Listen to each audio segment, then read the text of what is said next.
नमस्कार, मैं हूं आपके साथ सुमित अवस्थी। बहुत बहुत स्वागत है आपका। आइए शुरू करते हैं चकव्यूह।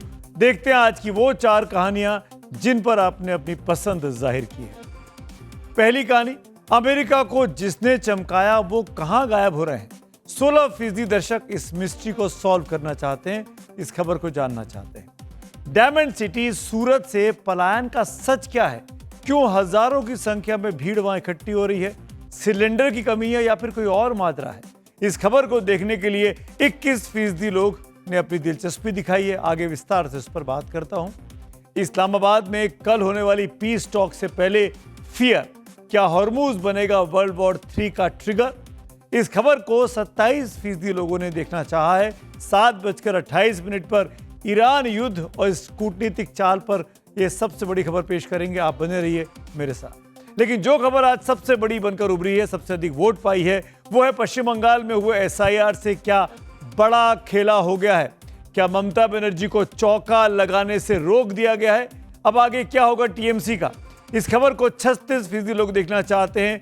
ये आज की हमारी सबसे बड़ी स्टोरी है और यही हमारी आज की कवर स्टोरी भी है। पश्चिम बंगाल में पहले चरण का चुनाव प्रचार खत्म होने में अब सिर्फ 23 घंटे बचे हैं। कल शाम 6 बजे चुनाव प्रचार खत्म हो जाएगा। 23 अप्रैल को पहले चरण के लिए वोट डाले जाने हैं। मतदान के ठीक पहले के इन क्रूशियल दिनों में ममता बनर्जी को केंद्रीय एजेंसियों ने अब चारों तरफ से घेर लिया है। चुनाव आयोग से तो उनकी जंग कई महीनों से चल रही थी, लेकिन अब ईडी ने TMC से जुड़े लोगों पर छापेमारियों की झड़ी लगा दी है। उसको देखकर तो यही लगता है कि दीदी इस बार जीत का चौका ना लगा पाए, इसके लिए बीजेपी ने तगड़ी फील्डिंग लगा दी है।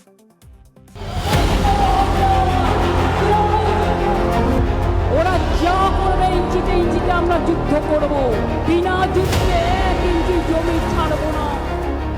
আজকে বিজেপির নেতারা SIR করে লাইনে দাঁড় করিয়ে সেই মুর্শিদাবাদের মানুষকে নিজের নাগরিকত্বের প্রমাণ দিতে হচ্ছে।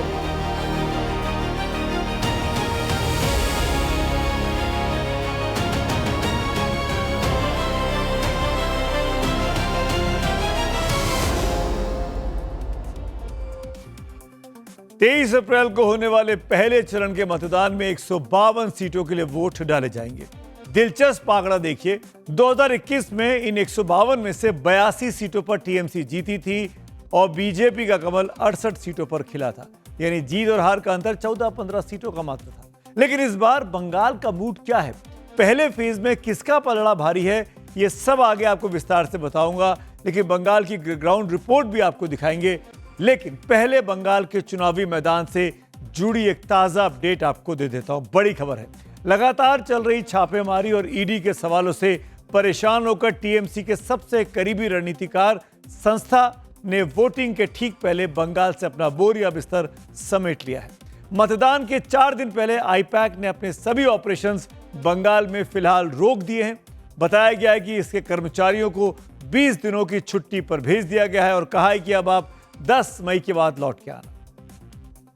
पश्चिम बंगाल में चुनाव के बीच IPAC, जो कि TMC का जो पॉलिटिकल एक तरीके से काम तो इंजीनियरिंग कर रहा था, उसके ऑफिस के ऊपर जो ताला है वो लग गया है। इस वक्त हम सॉल्टलेक सेक्टर 5 के उसी IPAC के ऑफिस के बाहर हैं और अगर आप देखेंगे तो यहाँ पर जो IPAC का मेन दरवाजा है, जो मेन ऑफिस का गेट है, यहाँ पर इस तरीके से देखिए आपको ताला लगा हुआ नजर आएगा और ये जो दोनों दरवाजे हैं इनको बंद करके ताला लगा दिया गया है और पूरा जो ऑफिस है वो यहाँ पर आपको खाली नजर आएगा। IPAC के जो अंदर कर्मचारी हैं उनको बताया गया था कि वो जो हैं वो 10 तारीख तक जो है वो वर्क फ्रॉम होम करेंगे और इसके बाद जो है फिर आगे की रणनीति बताई जाएगी। लेकिन अभी अगर आप देखेंगे तो यहाँ पर ताला लगा हुआ है। कुछ लोग बता रहे हैं कि शायद कई सारे जो एम्प्लॉइज हैं वो जो है वो रिजाइन कर रहे हैं, ऐसी भी बात निकल के सामने आ रही है। एक वीडियो निकल के सामने आया है, उस वीडियो में जो वायरल है उसमें भी ये बात कही जा रही है कि जो आगे की जो रणनीति, आगे की जो कार्रवाई है वो 11 तारीख के बाद पता चलेगा। लेकिन इस वक्त अगर आप देखेंगे तो ये जो गेट है वो यहाँ पर बंद है और यहाँ पर जो ताला है वो यहाँ पर गेट पे लगा दिया गया है। 13 अप्रैल को ईडी ने IPAC के निदेशक और को फाउंडर विनेश चंदेल को कथित कोयला घोटाला मामले में गिरफ्तार किया था। चंदेल फिलहाल न्यायिक हिरासत में है। इससे पहले प्रतीक जैन पर ईडी का चाबुक चल चुका है। जनवरी से कई बार IPAC के कोलकाता, दिल्ली और बेंगलुरु के ठिकानों पर ईडी की छापेमारी की गई है।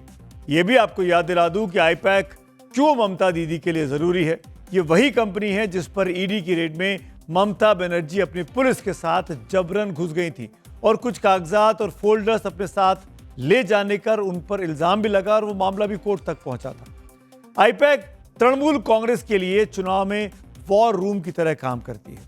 आईपैक का सबसे बड़ा काम है डेटा कलेक्शन। वे बंगाल के हर बूथ का विश्लेषण करते हैं, कहां कितने वोटर्स हैं और पिछली बार वहां पार्टी क्यों हारी या क्यों जीती। इसी डेटा के आधार पर तय होता है कि किस इलाके में ज्यादा मेहनत करनी है, क्या स्ट्रेटेजी अपनानी है। टीएमसी के जितने भी लोकप्रिय नाम होते हैं, उनकी स्कीम्स के अभियान चलते हैं, उनकी स्कीम्स के उनके पीछे भी आईपैक का दिमाग कहा जाता है। ममता बनर्जी की छवि को बंगाल की बेटी के रूप में पेश करने में पूरी रणनीति आईपैक ही संभालती है। विपक्ष के हमलों का तुरंत जवाब देना, क्या नैरेटिव सेट करना, यह सब भी आईपैक के कंधों पर जिम्मेदारी होती है। ऐसे में बीच चुनाव में आईपैक का दफ्तर बंद हो जाना तृणमूल कांग्रेस के लिए बहुत बड़ा झटका माना जा रहा है, वो भी वोटिंग के मात्र 4 दिन पहले। कल एक और बड़ी घटना हुई। मनी लॉन्ड्रिंग और कोयला घोटाले में कोलकाता पुलिस के डिप्टी कमिश्नर शांतु सिन्हा बिस्वास के ठिकानों पर ईडी ने छापेमारी की। इसी कथित घोटाले में कल शाम ईडी ने एक और कारोबारी जय कामदार को गिरफ्तार किया। इन दोनों के बारे में भी माना जा रहा है कि यह सब घेरेबंदी ममता बनर्जी के करीबी होने के कारण इन पर की गई है। एक बात और नोट करने वाली है कि इस तरह की घेरेबंदी किसी और राजनीतिक दल के खिलाफ ना के बराबर इन चुनावी माहौल में रिपोर्ट हुई है, जबकि करीब 1 दर्जन पार्टियां और 2900 से ज्यादा उम्मीदवार चुनावी मैदान में हैं, पर टीएमसी पर ऐसी कार्रवाई लगातार चल रही है। इन सब के बीच ममता बनर्जी उत्तर 24 परगना जिले में चुनाव प्रचार कर रही है। उधर पुरुलिया में योगी आदित्यनाथ भी आज थे, यूपी के मुख्यमंत्री। उन्होंने मोर्चा संभाला और हिंदुत्व के मुद्दे पर योगी ने तृणमूल कांग्रेस पर तीखा हमला बोला।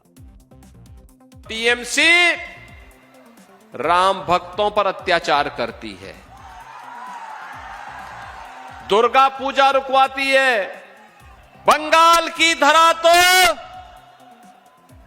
ये रामकृष्ण परमहंस की धरती है। ऐसी पावन धरा को नमन करने के लिए आज मैं एक बार फिर से पुरुलिया की धरा पर आया हूं। बंगाल के अंदर डबल इंजन की सरकार चाहिए। ये सरकार तुष्टीकरण की पराकाष्ठा को पार करते हुए गरीबों के हकों पर डकैती डालने का काम टीएमसी की सरकार कर रही है। पश्चिम बंगाल का चुनाव बीजेपी और टीएमसी के लिए करो या मरो की जंग से कम नहीं है।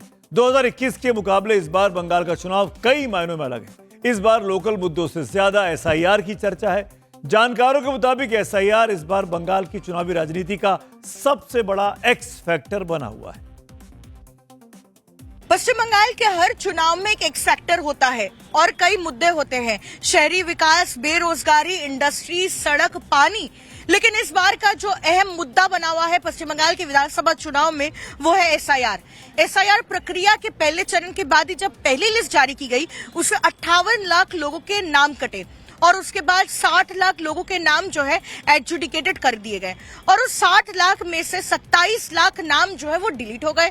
कुल मिलाकर आज की तारीख में कम से कम जो है 90 to 91 लाख नाम जो है पश्चिम बंगाल के लोगों के कटे हैं एसआईआर की प्रक्रिया में।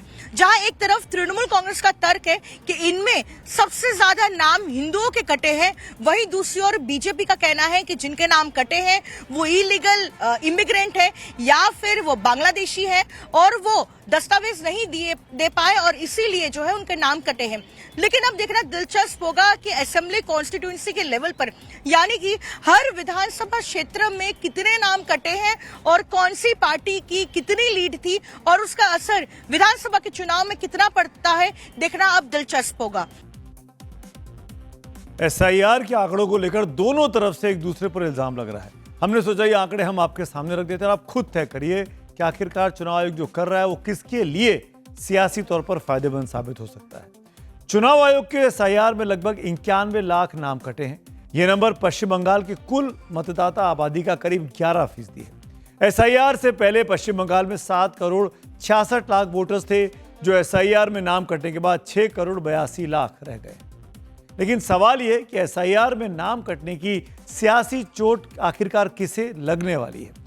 क्या 91 लाख कटे वोट बंगाल के चुनावी नतीजों को बदलने की ताकत रखते हैं? क्या एसआईआर ममता को चौथी बार सत्ता में काबिज होने से रोक देगा? ममता बनर्जी ने लगातार एसआईआर के खिलाफ झंडा बुलंद किया हुआ था। टीएमसी का आरोप है कि जहां जहां बीजेपी मजबूत है वहां मतदाता सूची से नाम कम कटे हैं, लेकिन टीएमसी के गढ़ों में 50% तक मतदाता छांट दिए गए। किसके लिए इजी हुआ एसआई और किसके लिए नहीं इजी हुआ, ये मुद्दा नहीं है। मुद्दा ये है कि जो जायज वोटर्स है वो तो अपना अधिकार चूक गया है ना, उनका अधिकार तो छीन लिया गया है। जो डेमोक्रेटिक राइट है, वोट अधिकार प्रयोग करने का जो राइट है वो तो छीन लिया गया है। ये तो अनकॉन्स्टिट्यूशनल है, संविधान के खिलाफ है। दरअसल जिन 5 जिलों में पिछली बार टीएमसी ने करीब करीब आधी सीटें जीती थी, कुल जीती 213 में से 110 सीटें, इन 110 कॉन्स्टिट्यूएंसी से 50% वोट कम हुए हैं। इसीलिए टीएमसी घबराई हुई है। इन्हीं आंकड़ों का हवाला देकर टीएमसी अब इल्जाम लगा रही है कि चुनाव आयोग ये सब बीजेपी को मदद करने के लिए कर रहा है। आंकड़े भी देख लेते हैं। 2021 में दक्षिणी 24 परगना से टीएमसी ने 31 में से 30 विधानसभा सीटें जीती थी। वहां से 2,22,929 वोट कम हो गए। उत्तर 24 परगना से बात करूं तो टीएमसी ने 33 में से 28 सीटें इस इलाके में जीती थी। यहां से 3,25,666 वोटर कम हो गए। मुर्शिदाबाद से पिछली बार टीएमसी ने 22 में से 20 सीटें जीती। यहां से 4,55,137 वोट कम हो गए। हावड़ा जिले से 2021 में टीएमसी ने 16 की 16 सीटें जीती थी। यहां से 1,32,151 वोट कम हो गए। पिछले चुनाव में पूर्वी वर्धमान की 16 में से 16 सीटें तृणमूल कांग्रेस जीती थी। यहां से भी 2,09,805 वोट कम हो गए। यानी जहां पर टीएमसी मजबूत है वहां पर ज्यादा वोट कटे हैं। ममता बनर्जी का आरोप है कि एसआईआर के बहाने जानबूझकर टीएमसी को निशाना बनाया जा रहा है। इसके लिए टीएमसी बाकायदा उन 7 जिलों के आंकड़े भी दिखा रही है जहां पर पिछली बार बीजेपी को तृणमूल कांग्रेस से ज्यादा वोट मिले थे। इन 7 जिलों में 10% नाम ही एसआईआर सूची में काटे गए। अब ये भी आप देख लीजिए। 2021 में दार्जिलिंग की 5 में से 5 सीटें बीजेपी ने जीती थी। कूच बिहार की 9 में से 7 सीटों पर बीजेपी का कमल खिला था। अलीपुरद्वार की भी 5 की 5 सीटें भारतीय जनता पार्टी के खाते में गई थी। जलपाईगुड़ी की 7 सीटों में से 4 सीटें बीजेपी जीती थी। अगली सीट है बांकुरा की 12 सीट में से 8 सीटें भारतीय जनता पार्टी ने जीती थी। 10% नाम यहां पर कटे हैं। पूर्वी मिदनापुर की 16 में से 7 सीटें जीती थी बीजेपी ने। 10% वोट यहां पर भी कम हुए हैं। लगातार ये बात साबित की जा रही है टीएमसी के द्वारा कि जहां पर बीजेपी मजबूत है, टीएमसी को हरा पा रही है, वहां कम वोटरों के नाम काटे गए। इन 7 जिलों में 2,64,000 वोट एसआईआर में कटे हैं, जो करीब करीब 10% के आसपास इन जिलों में आता है। एक आंकड़ा तो नई मतदाता सूची की गजबी कहानी कहता है। कई सीटें तो ऐसी हैं जहां 2021 में टीएमसी को मिले वोट मार्जिन से ज्यादा वोट काट दिए गए। बड़ा ध्यान से देखिएगा। इसमें नादिया जिले की 17 सीटें जहां टीएमसी की, आप देख सकते हैं, नादिया की 17 सीटें, टीएमसी का जो वोट मार्जिन था वो 20,903 था। वोट जो कटे हैं वो 2,08,626 है। इसी तरह पश्चिमी बर्धमान में 9 सीटें थी। टीएमसी का वोट मार्जिन था 43,893, लेकिन वोट कटे हैं 74,100। दक्षिणी दिनाजपुर 6 सीटें थी, 44,945 का वोट मार्जिन था और वोट कटे हैं 76,768। तो ये जो गैप है ये इससे कहीं बड़ा है और ये साबित कर रहा है इस कहानी में कि जहां जहां टीएमसी मजबूत थी वहां इतने अधिक वोट कट गए हैं कि टीएमसी अब वहां पर कमजोर भी पड़ सकती है। ये पूरी की पूरी कहानी जो है वो बयां कर रही है कि एसआईआर में क्या वाकई में ममता बनर्जी की पार्टी के साथ ज्यादती हो गई है, या पहले वो ऐश करते रहे और अब उनके पर वोट जो है वो काट छाट दिए गए। पश्चिम बंगाल की राजनीति हमेशा से एक हाई वोल्टेज ड्रामा की तरह रही है, जहां समीकरण में हर पल बदलते रहते हैं। लेकिन इस बार बीजेपी जिस तरह से ममता बनर्जी को अपनी यॉर्कर, बाउंसर और गूगली के जाल में फंसा रही है, उसे देखकर तो ये लगता है कि टीएमसी के लिए विजयी चौका मार पाना अपनी पिच पर आसान नहीं है। बीजेपी की नजर उन 57 सीटों पर खासतौर पर लगी है जहां 2021 में जीत का अंतर 3,000 वोटों से कम था। इन सीटों पर छोटा सा बदलाव भी तृणमूल की घास को सुखा सकता है। बात करते हैं आज की अगली कहानी की ओर। अब बात सूरत के एक स्टेशन पर जमी लोगों की भीड़ और भगदड़ की करते हैं। अगर आप सोशल मीडिया पर हैं तो आपने ये खबर आजकल में अपनी फीड में जरूर देखी होगी। गुजरात के सूरत में ऐसे हालात बने क्योंकि पुलिस को लाठीचार्ज करना पड़ा।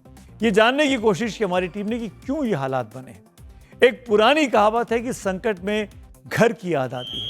आजकल सूरत में ज्यादातर प्रवासी मजदूरों का, श्रमिकों का यही हाल है। ईरान युद्ध के कारण एक तरफ तेल और गैस संकट से बहुत सी इंडस्ट्रीज में कामकाज ठप हो गया और दूसरी तरफ रसोई गैस की किल्लत और कालाबाजारी के कारण ज्यादातर श्रमिकों के लिए खाली पड़े सिलेंडरों में गैस भरवाना मुश्किल हो गया है।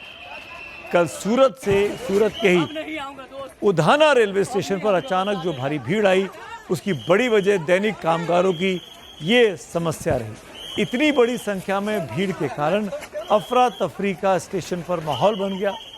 इसके अलावा गर्मी का मौसम है, छुट्टियां हो जाती हैं, यात्रियों की संख्या इस मौके पर बढ़ जाती है, इसलिए भी बड़ी संख्या में लोग स्टेशन पर आए। वो अपने घरों को लौटना चाहते थे। बड़ी संख्या इस भीड़ में बताया जा रहा है प्रवासी श्रमिकों, मजदूरों की है, जो बड़ी संख्या में, लाखों की संख्या में सूरत में काम करते हैं। जैसा कि हम सब जानते हैं, गुजरात का सूरत एक बहुत बड़ा इंडस्ट्रियल हब है। यहाँ पर यूपी, बिहार, झारखंड और ओडिशा के करीब 10 लाख श्रमिक काम करते हैं। ईरान युद्ध के बाद शुरू हुई गैस की किल्लत की वजह से सूरत से 3 लाख से ज्यादा श्रमिक अपने अपने पैतृक स्थानों पर लौट चुके हैं।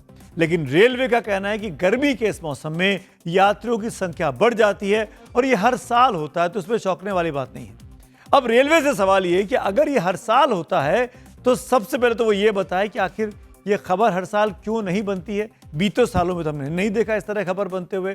और दूसरा सवाल ये है कि हर साल इतनी भीड़ आती है तो यात्रियों की सुरक्षा के इंतजाम पहले से रेलवे ने क्यों नहीं कर लिए थे, ताकि किसी भी तरह की भगदड़ को रोका जा सकता। साफ है कि सूरत से जो तस्वीरें आई थी उन्हें देखकर ऐसा नहीं लगा कि हर गर्मी के सीजन में इतनी तादाद में इतनी लंबी लंबी लाइनें सूरत के बाहर लगती होंगी। रविवार को स्टेशन के बाहर 2 से 3 किलोमीटर तक लंबी कतारें देखी गई थी और बहुत से यात्रियों को प्लेटफॉर्म तक पहुंचने में तेज गर्मी में घंटों इंतजार करना पड़ा। इसमें महिलाएं और बच्चे भी थे, बुजुर्ग भी थे। भीड़ को संभालने के लिए रेलवे और पुलिस के कर्मचारी तैनात किए गए थे, लेकिन ट्रेन पकड़ने की जल्दी में हालात इस कदर बिगड़ गए कि सूरत पुलिस को लाठीचार्ज करना पड़ा। भीड़ को तितर बितर करना पड़ा। कई लोग इसमें घायल भी हुए, गिरे भी। रेलवे का दावा है कि यात्रियों की सुविधा के लिए स्पेशल ट्रेन चलाई गई, लेकिन तब तक उधना रेलवे स्टेशन के वीडियो सोशल मीडिया पर वायरल होकर आपके मोबाइल फोन तक पहुंच गए। सूरत और उधना एरिया से बिहार, उत्तर प्रदेश, उड़ीसा, झारखंड की ओर जाने वाले यात्रियों की संख्या बढ़ जाती है। हर साल ये होता है और इसी सब को ध्यान में रख के पश्चिम रेलवे ने कई सारे अरेंजमेंट्स हमने कर रखे थे। रविवार के दिन चूंकि ज्यादा वहां पैसेंजर्स की संख्या बढ़ जाती है जाने वालों की, और इसी को ध्यान में रख के शनिवार के लेट नाइट से ही हमने कई सारे स्पेशल ट्रेन्स की घोषणा कर दी थी।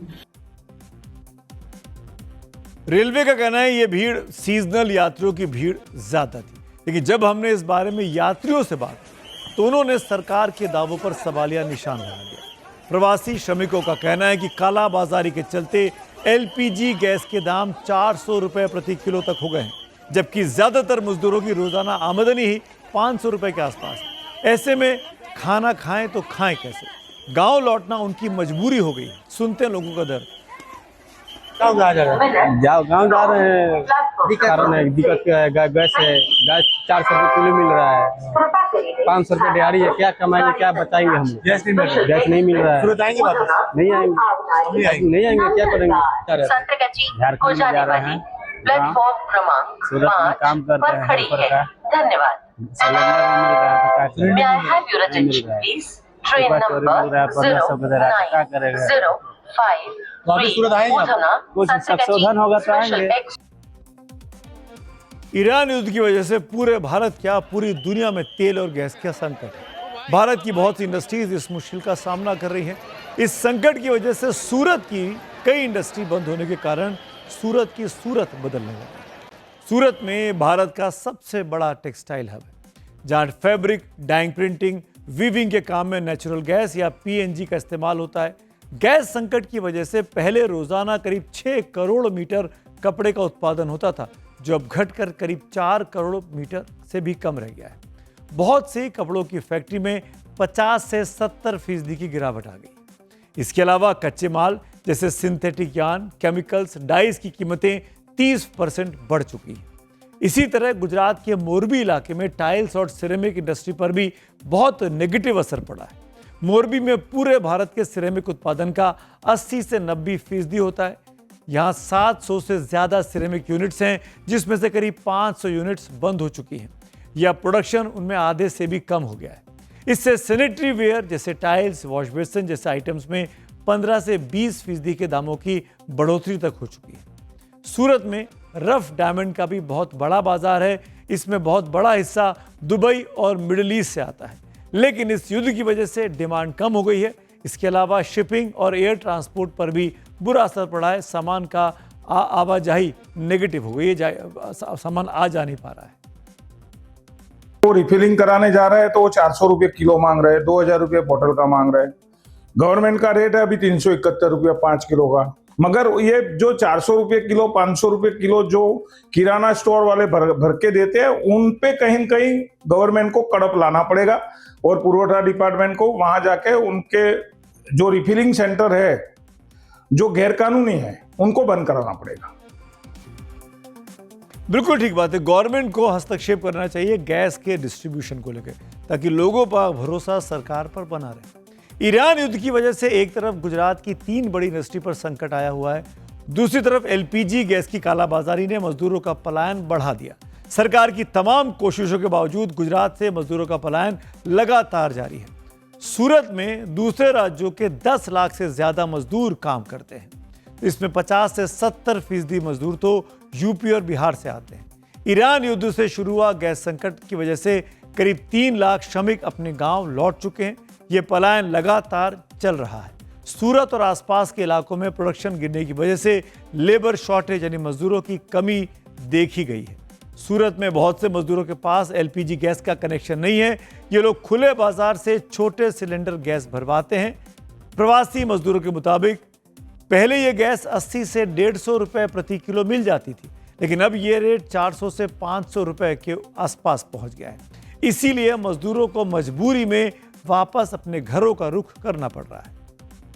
जैसा कि आप जानते हैं कि वेस्ट एशिया क्राइसिस के चलते देश में एलपीजी सप्लाई अफेक्ट हुई है और सरकार ने इफेक्टिव मैनेजमेंट के लिए कई महत्वपूर्ण कदम लिए हैं। इन्हीं सभी कदमों के चलते डोमेस्टिक एलपीजी की सप्लाई सामान्य रूप से चल रही है। कोई भी ड्राई आउट रिपोर्टेड नहीं है। हमारे पास पर्याप्त सप्लाई है, इसलिए अफवाहों पर विश्वास न करें और आवश्यकता अनुसार ही ईंधन का क्रय करें। ऐसा लग रहा है कि सरकार जो बार बार अपील कर रही है लोगों से कि वो अफवाहों पर ध्यान ना दें, वो शायद सूरत के मजदूरों तक नहीं पहुंच रही है। या ये भी हो सकता है कि सूरत के मजदूरों की ये परेशानी सरकार तक, सिस्टम तक नहीं पहुंच पा रही है, तभी इतनी बड़ी तादाद रेलवे स्टेशन के बाहर देखने को अक्सर मिल जा रही है। आगे बढ़ते हैं अगली कहानी की ओर।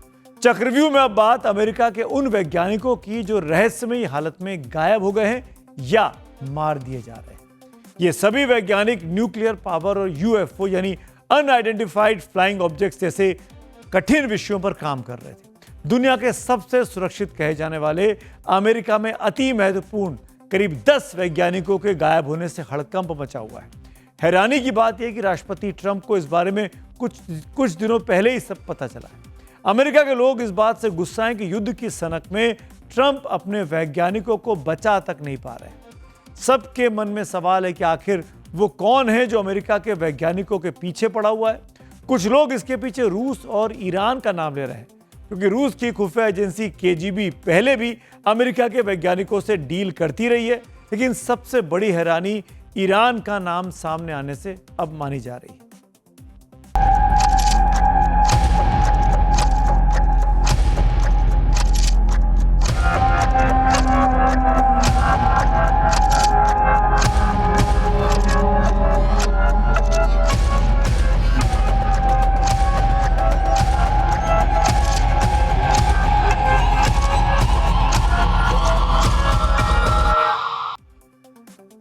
अमेरिका में दुनिया के सबसे सुरक्षित माने जाने वाले देश में 3 सालों में 2023 से 2026 के बीच में 10 वैज्ञानिक या तो गायब हो गए या उनकी हत्या कर दी गई। इस पीछे अमेरिका के पास कोई सटीक जवाब नहीं कि आखिरकार ऐसा क्यों हो रहा है। ये वैज्ञानिक nuclear weapons, infrastructure, fusion energy, advance rocket materials और स्पेस डिफेंस से जुड़े कठिन विषयों पर काम कर रहे थे। ये सभी मामले अमेरिका की हाई सिक्योरिटी रिसर्च संस्थाओं से सीधे तौर पर जुड़े हैं। इसमें नासा का जेट प्रोपल्शन लैब है और MIT का plasma science and fusion centre तक शामिल है। ये दोनों ही संस्थान न्यूक्लियर और UFO से जुड़े सीक्रेट रिसर्च पर काम चुपचाप करते रहते हैं। रिपोर्ट्स के मुताबिक कई लापता वैज्ञानिक अपने घरों से अचानक पैदल निकल गए। यही पैटर्न कई मामलों में देखा गया, लेकिन अमेरिका की पुलिस अभी तक इन मामलों को एक दूसरे से जोड़ा हुआ नहीं मान रही है। हालांकि अमेरिका कई बार आरोप लगा चुका है कि चीन, रूस, ईरान लंबे समय से अमेरिकन टेक्नोलॉजी चुराने की कोशिश करते रहे, लेकिन इस मामले में अभी तक किसी का नाम सामने नहीं आया है। 3 साल का मामला, ट्रंप कह रहे हैं कि अब बैठक कर रहे हैं। अमेरिका के गायब होने वाले वैज्ञानिकों में मोनिका रेजा का नाम सबसे ऊपर बताया जाता है। मोनिका अमेरिकी स्पेस एजेंसी नासा में स्पेशल प्रोजेक्ट पे काम कर रही थी। मोनिका नासा की जेट प्रोपल्शन लैब में एक नए मेटल पर रिसर्च करने वाली एक टीम की मुखिया थी। मोनिका मुंडालिया नाम की एक खास मेटल पर काम कर रही थी। यह मेटल खास तौर पर रॉकेट इंजन के लिए बनाया जाता है, जिससे भविष्य की स्पेस टेक्नोलॉजी काफी अहम हो सकती है। मोनिका को आखिरी बार 22 जून 2025 में वाटरमैन इलाके में देखा गया था। वो अपने 2 दोस्तों के साथ हाइकिंग यानी पहाड़ पर चढ़ाई करने गई थी, लेकिन अचानक वहां से गायब हो गई। मोनिका के बारे में अब तक कोई सुराग नहीं मिला है। अब तक की जांच में यह सामने आया है कि इस प्रोजेक्ट को लेकर मोनिका की एयरफोर्स एक रिटायर्ड जनरल विलियम नील से बातचीत चल रही थी। वो भी मोनिका के गायब होने के 8 महीने बाद गायब हो चुके हैं। अमेरिका में मारे गए वैज्ञानिकों को लेकर अब ईरान का नाम सामने आया है। इजराइल की खुफिया एजेंसी मोसाद को शक है कि अमेरिका के एक वैज्ञानिक नूनो एफजी लेरुक्यो की हत्या के पीछे ईरान का ही हाथ है। 16 दिसंबर 2025 को 47 साल के लेरिरो की गोली मारकर हत्या कर दी गई थी। लेरिरो अमेरिका के प्रतिष्ठित इंस्टीट्यूट MIT के plasma science and fusion centre के डायरेक्टर थे। इनके अलावा वो एनर्जी और न्यूक्लियर फिजिक्स में दुनिया के जाने माने रिसर्चर्स में माने जाते थे। पुर्तगाल के रहने वाले लेरिरो को इजराइल के कट्टर समर्थकों में गिना जाता था। ऐसे में इजराइल को शक है कि बदले की कार्रवाई में ईरान इस हत्याकांड को अंजाम दे रहा है। इसका दूसरा पहलू यह भी है कि इजराइल से इस साल जून में तेहरान में हमला करते हुए कई ईरानी परमाणु वैज्ञानिकों को मार डाला था। हालांकि इजराइल की बात पर अभी तक अमेरिका ने ईरान को लेकर कोई आधिकारिक पुष्टि नहीं की। वैसे तो न्यूक्लियर रिसर्च से जुड़े वैज्ञानिकों पर पूरी दुनिया में खतरा रहता है। भारत में 2009 से 2013 के बीच 11 वैज्ञानिकों की मौत हुई थी।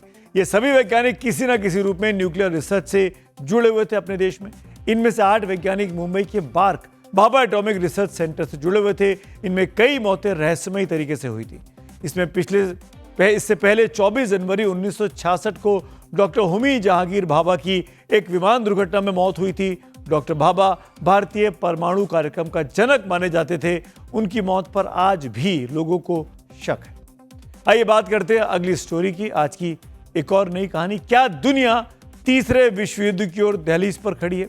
क्या हॉर्मुज में समंदर की लहरें परमाणु विनाश का रास्ता तैयार कर रही हैं? सवाल इसलिए क्योंकि अरब सागर में अमेरिका ने वो कर दिया जिसने तेहरान से लेकर मॉस्को, बीजिंग तक खलबली मचा दी है।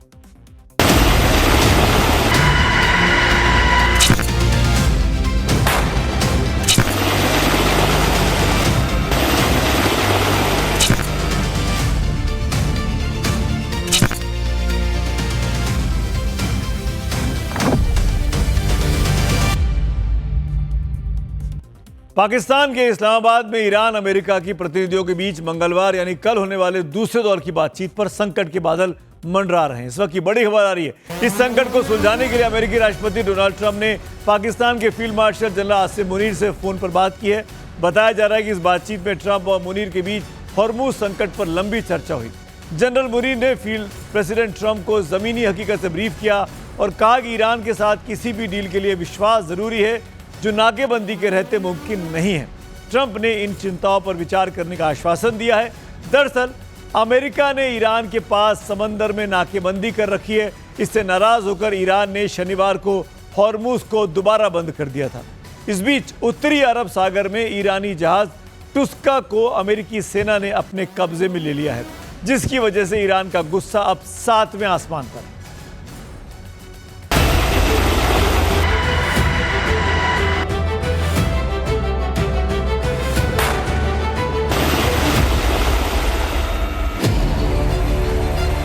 ये वीडियो किसी और ने नहीं बल्कि अमेरिकी सेंट्रल कमांड ने जारी किया है।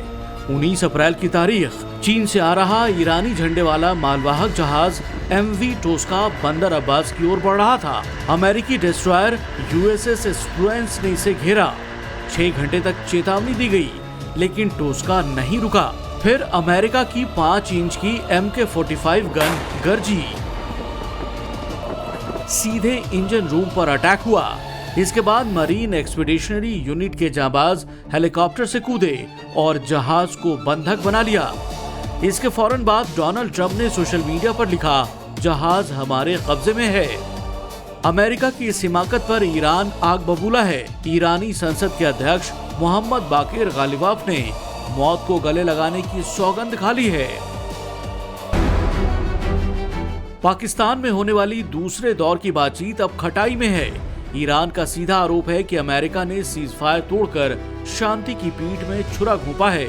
इतना ही नहीं, ईरान के जनरल ने साफ कर दिया कि अगर जंग दोबारा शुरू हुई तो ये वर्ल्ड वॉर में बदल जाएगी। अब समझिए हॉर्मुज में जंग की आग विश्व युद्ध की ओर आखिर क्यों बढ़ती दिख रही है। रूस के विदेश मंत्री सर्गेई लावरोव से अरब देशों ने ईरान को रोकने की अपील की, तो लावरोव ने फौरन आईना दिखा दिया। जाहिर है हॉर्मुज में समंदर की लहरें शांत हैं, उबल रही हैं। अमेरिका पीछे हटने को तैयार नहीं और ईरान झुकने को राजी नहीं। सवाल है कि पाकिस्तान में बातचीत होगी या समंदर से महाविनाश शुरू होगा। इस वक्त एक और बड़ी खबर आ रही है। बड़ी खबर है, चीन ने ईरानी झंडे वाले जहाज को रोके जाने और उसे अमेरिकी कब्जे में लेने पर चिंता जताई है। चीन का रिएक्शन आया है। रॉयटर्स के मुताबिक चीन ने कहा कि सभी पक्षों को जिम्मेदारी से सीज फायर का पालन करना चाहिए। चीन के विदेश मंत्रालय के प्रवक्ता गुआओ जियाकुन ने कहा कि हॉर्मुज की स्थिति बेहद नाजुक है, सभी पक्ष तनाव बढ़ाने से बचें। वहीं चीन के राष्ट्रपति शी जिनपिंग ने सऊदी अरब के क्राउन प्रिंस मोहम्मद बिन सलमान से फोन पर बात भी की है और इलाके में तनाव कम करने के लिए स्टेट ऑफ हॉर्मुज में जहाज़ों की सामान्य आवाजाही बनाए रखने की अपील की है। जिस जहाज पर अमेरिका ने हमला किया वो चीन से ईरान लौट रहा था, इस बात को मत भूलिएगा। एक और बड़ी खबर इस लड़ाई से जुड़ी हुई आपको दे दें। ईरान ने अब तक ये तय नहीं किया कि वो अमेरिका के साथ होने वाली दूसरे दौर की बातचीत में हिस्सा लेगा या नहीं लेगा। ईरानी विदेश मंत्रालय के प्रवक्ता इस्माइल बगई ने कहा कि फिलहाल अगली बातचीत को लेकर कोई प्लानिंग नहीं है, न इस बारे में कोई फैसला फिलहाल लिया गया। ईरान खासा नाराज है अमेरिका से। इस्माइल बगई ने अमेरिका पर विश्वासघात का आरोप लगाया है। ईरान अमेरिका पर लगातार विश्वासघात का आरोप लगा रहा है, तो इसकी वजह भी है कि कल्पना कीजिए एक देश का विदेश मंत्री और संसद का स्पीकर, जो कि दो सबसे बड़े पॉलिटिकल चेहरे हैं, अपने देश के 71 लोगों की टीम के साथ एक सो कॉल्ड न्यूट्रल देश में शांति प्रस्ताव पर बातचीत करने जाए। वो हवाई जहाज से जाते हैं लेकिन लौटते वक्त हवाई जहाज का इस्तेमाल नहीं करते हैं, वो बस और ट्रेन का रास्ता चुनते हैं। ये किसी जासूसी फिल्म की स्क्रिप्ट नहीं है, बल्कि ये सब कुछ हुआ इस्लामाबाद के पहले दौर की बातचीत के बाद, जिसने पूरी दुनिया को सन्न कर दिया है। ईरान के नेता वापस ट्रेन से लौटे, क्यों? देखिए।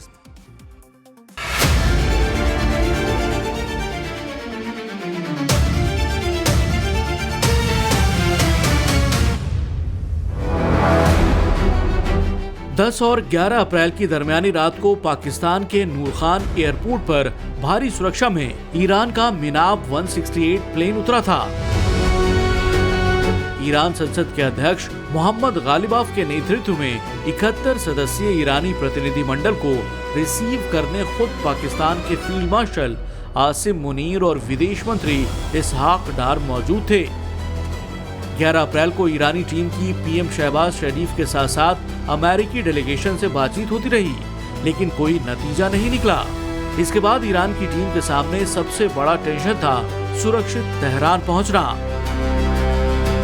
क्योंकि तेहरान यूनिवर्सिटी के प्रोफेसर मोहम्मद मरांडी ने बड़े राज का पर्दाफाश किया। मरांडी खुद उस डेलीगेशन का हिस्सा थे जो इस्लामाबाद गया था।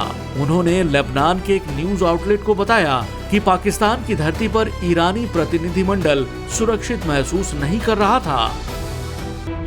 जरा सोचिए, विदेश मंत्री अब्बास अराक्ची और स्पीकर मोहम्मद बागेर गालिबाफ जैसे वीवीआईपी को अगर बस और ट्रेन से सफर करना पड़ रहा है तो समझ लीजिए कि पर्दे के पीछे कितना बड़ा खतरा मंडरा रहा था। क्या अमेरिका की खुफिया एजेंसियां उनके पीछे थी या फिर ट्रंप के ट्रस्ट डेफिसिट की वजह से ईरान को ऐसा फैसला लेना पड़ा? इधर इस्लामाबाद में दूसरे दौर की बातचीत से पहले ट्रंप ने अमेरिका के फॉक्स न्यूज से बात करते हुए ईरान को फिर चेतावनी दी है। साफ कहा कि अगर ईरान ने इस समझौते पर दस्तखत नहीं किए तो पूरे देश को उड़ा दिया जाएगा।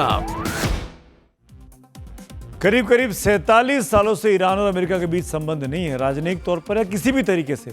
ऐसे में विश्वास करना एक दूसरे पर बहुत ही मुश्किल है। और जो कुछ ईरान के नेता कर रहे हैं वो ट्रंप के इस बदलते रुख को देखकर तो समझ में आता है कि ईरान कतई भी ट्रंप पर भरोसा नहीं करना चाहता है। एक और ईरान का ट्रंप पर अविश्वास बढ़ता जा रहा है तो वही अमेरिका में ट्रंप अपने लोगों का भरोसा भी अब खोते जा रहे हैं। अमेरिकी सांसद रो खन्ना ने व्हाइट हाउस पर एक बड़ा आरोप लगा दिया है। रो खन्ना ने कहा कि व्हाइट हाउस ने संसद को यह बताने से साफ इनकार कर दिया है कि ईरान के साथ चल रहे इस युद्ध पर अब तक अमेरिकी खजाने से कितना पैसा खर्चा कर दिया गया है। इस बीच आपको एक बड़ी खबर देते हैं अपने देश की। दिल्ली में अरविंद केजरीवाल का जो मुकदमा है रिक्यूजल वाला जज के खिलाफ, स्वर्णकांता शर्मा जी को हटाना चाहते हैं, उस पर पूर्व मुख्यमंत्री अरविंद केजरीवाल के केस से रिक्यूजल पर दिल्ली हाईकोर्ट की जज जस्टिस स्वर्णकांता शर्मा की अदालत में सुनवाई इस वक्त भी चल रही है। कोर्ट ने कहा कि रिक्यूजल आवेदन में कोई ठोस साक्ष्य नहीं दिया गया है, बल्कि केवल आरोप, संकेत और न्यायाधीश की निष्पक्षता पर संदेह जताया गया है। इस मामले में जस्टिस स्वर्णकांता शर्मा ने विस्तार से अपना जवाब दिया और कहा कि किसी न्यायाधीश की क्षमता का निर्णय उच्चतर न्यायालय करता है, यानी हायर कोर्ट करता है, ना कि कोई वादी करता है। वही आरएसएस या किसी संगठन के कार्यक्रम में जाने पर उन्होंने कहा कि जजों को उनकी न्यायिक भूमिका में आमंत्रित किया जाता है। ऐसे संवाद में किसी भी तरह की राजनीतिक विचारधारा के लिए कोई जगह नहीं होती है। जबकि अपने बच्चों के केंद्रीय सरकारी पैनल काउंसिल में होने के अरविंद केजरीवाल के आरोप पर जस्टिस स्वर्णकांता शर्मा का जवाब था कि आरोप सिर्फ केजरीवाल ने ही लगाए हैं। साथ ही उन्होंने ये भी इशारा किया कि कई मामलों को जानबूझकर उनके परिवारों को सौंपा गया, लेकिन सीबीआई ने स्पष्ट किया कि केजरीवाल द्वारा बताए गए आंकड़े जिनके उनके कहने पर सोशल मीडिया पर फैलाया गया सही नहीं है। इस पर जस्टिस शर्मा ने यह भी कहा कि अगर नेताओं के बच्चे राजनीति में आ सकते हैं तो जजों के बच्चे या परिवार के लोग भी वकालत में आ सकते हैं। जब तक वे अपनी मेहनत से आगे बढ़ते हैं और खुद को साबित करते हैं, तब तक सिर्फ उनके पारिवारिक संबंधों के आधार पर उन बच्चों पर सवाल उठाना ठीक नहीं है। बात करते हैं अब कार्यक्रम के आखिर में पब्लिक व्यू की। प्रोफेसर प्रदीप, पक्ष प्रतिपक्ष की नीति और नीयत महत्वपूर्ण है। एसआईआर खेला के पीछे की नीयत केवल वोट बैंक है तो योजना एक मृत निवेश बनकर रह जाएगी। यदि नीयत राष्ट्र निर्माण की है तो वो क्षेत्र आर्थिक उन्नति का इंजन बन जाएगा। एक और पब्लिक व्यू ट्रंप के ऊपर। राजीव लिखते हैं, चचा ट्रंप अब नहीं आएंगे कभी सत्ता में।